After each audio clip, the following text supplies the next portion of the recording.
మీ business ఏదైనా మీ ఊర్లో promotion చేయాలంటే అది సుమన్ టీవీతోనే సాధ్యం. ఇప్పుడే సంప్రదించండి. ఇలా శుభ పరిణామం సోనియా గాంధీ గారికి, రాహుల్ గాంధీ గారికి, ఖార్గే గారికి, మన ముఖ్యమంత్రి వర్యులు రేవంత్ రెడ్డి గారికి, మన మంత్రివర్యులు వెంకరెడ్డి గారికి, ఉత్తమ్ కుమార్ రెడ్డి గారికి అందరికి కూడా నేను శుభాకాంక్షలు తెలియజేస్తా ఉన్నాను. నేను ఇక్కడ దాదాపు 20 సంవత్సరాలుగా కాంగ్రెస్ పార్టీలో చిన్న స్థాయి నుంచి ఎన్ఎస్సీ నుంచి మొదలుకొని యూత్ కాంగ్రెస్ నుంచి మొదలుకొని పార్టీకి సేవ చేసిన శ్యామల కిరణ్ కుమార్ రెడ్డి గారికి భువనగిరి పార్లమెంటు సభ్యునిగా అవకాశం ఇచ్చినందుకు నేను హృదయపూర్వక ధన్యవాదాలు తెలియజేస్తాను. మా కార్యకర్తలకు, మా నాయకులకు అందరు కూడా విజ్ఞప్తి చేస్తా ఉన్నా, రాష్ట్రంలో ఉండబడిన 17 పార్లమెంటు నియోజకవర్గాలు అన్నిట్లో కూడా భువనగిరి బ్రహ్మాండమైన మెజార్టీ తీసుకురావాలని చెప్పిన కార్యకర్తలు మనం చేస్తున్నాను. నేను కారణం ఏంటంటే భువనగిరి కిల్లా పోరాటాల కిల్లా, ఇది ఒక చరిత్ర సృష్టించిన కిల్లా. తెలంగాణ ఉద్యమ నేపథ్యాన్ని, తెలంగాణ సాయుధ రహితంగా పోరాటాన్ని ఇవన్నిటి కూడా ఇక్కడ సంతరించుకొని ఉద్యమం చేసిన కిల్లా ఇది.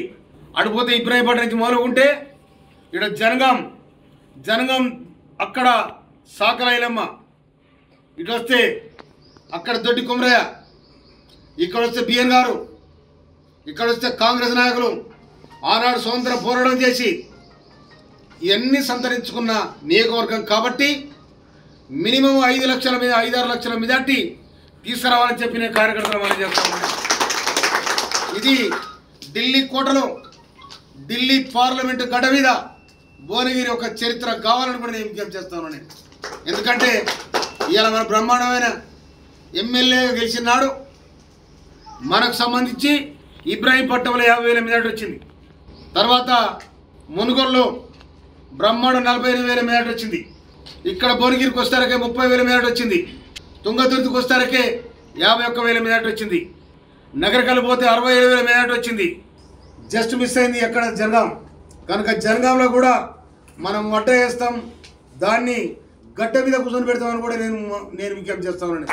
అందుకనే అందరూ కూడా అప్రమత్తంగా ఉండాలని బ్రహ్మాండమైన మెజార్టీ తీసుకొచ్చి కిరణ్ కుమార్ రెడ్డిని, శ్యామల కిరణ్ కుమార్ రెడ్డి కాంగ్రెస్ పార్టీ పార్లమెంట్ అభ్యర్థిగా బ్రహ్మాండమైన మెజార్టీతో గెలిపాలని చెప్పి నేను కార్యకర్తలు మనం చేస్తున్నాను. దాన్ని సహకరించిన ఈ జిల్లా మంత్రివర్యులు వెంకరెడ్డి గారికి, ఉత్తమ్ కుమార్ రెడ్డి గారికి నేను ప్రత్యేకమైన ధన్యవాదాలు తెలియజేస్తా ఉన్నాను.